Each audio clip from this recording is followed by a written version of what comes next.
And then I said bye to Nixie and I got on the train.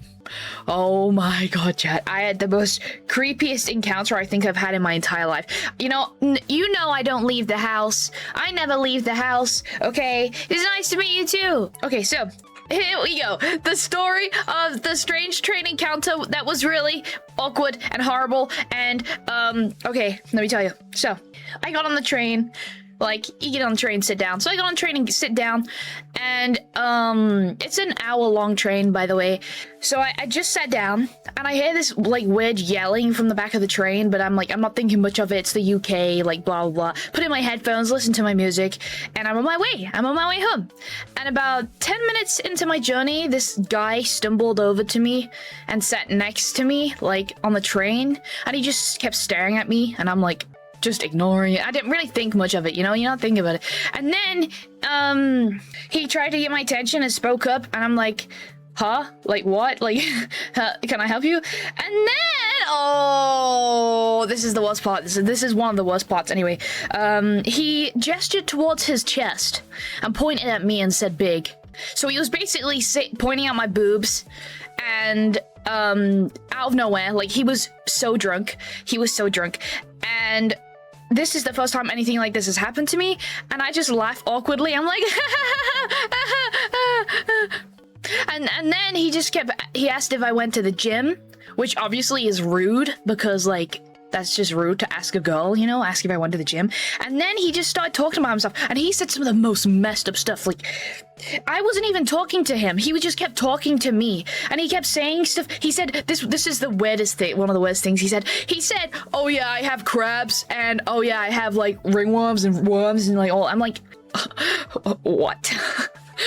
What? Why are you telling me this? Like, for no reason. And I'm just sat there like, oh my god. And then he told me that I have to put on a music video on my phone, and I was like scared, and I did it as he said, so I put this music video on my phone for him, and he kept telling me to listen to it and that I have to watch it to the end.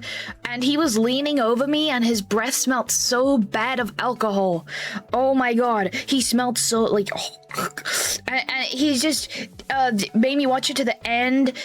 And at the end of the music video, there's like these two characters kissing or whatever, and he's like, look at that. And I'm like, what? And he's like, look what they're doing. And oh my god, I was so awkward. And then I called my mom, and I texted my mom a bunch of times, like, Mom, can you call me and pretend that, like, you want to talk to me about something, please? I was like, please, there's some strange guy talking to me on the train. I don't know what to do. And so my mom called me. I called my mom, and she was like, asking me stuff, like, so it wasn't obvious that she knew it, I told someone, if you get what I mean. And he kept trying to talk to me after that, and he kept talking to me about, like, because my mom called me for like 5 minutes, and then she told me she'd call me again soon. And then because she was in the restaurant, she was at work, so she couldn't really call me. And then he kept talking to me about, like, these people coming in on boats from other countries and asked my opinion on it, and he just kept trying to talk to me nonstop. And when he got up to go pee, that's when I made my move. I grabbed all my stuff and I moved all the way to the front of the train and sat down, and I was like, oh, it felt like freedom. It felt like fresh air. And then when I got off the train, because he didn't see me after that, I got off the train. The guy that works on the train, like the guy that walks up and down the train, he came up to me and asked if I was okay and stuff, because obviously he'd seen him, like, the drunk guy talking to me, and I was like, yeah, I'm okay. Luckily, I'm okay. But, like, that was the first time in my life ever that anything like that has happened to me. And you guys know that I have a fear of, like, men, like, like, you know what I'm like. So for me, it was terrifying. But yeah, I feel like after that, I feel like I could have handled it better by getting up and leaving, but I didn't want to seem rude, or I didn't want him to, like, stop me or anything if I made a move, so, like, I didn't know what to do, so I just froze. And I don't want to be like that. I want to be able to, like, get up and move if anything like that happens to me again, because, yeah, like, it's not very good survival instincts, me just sat there. So, yeah, I want to get better at, like, moving, if you get what I mean, if that ever happened to me again.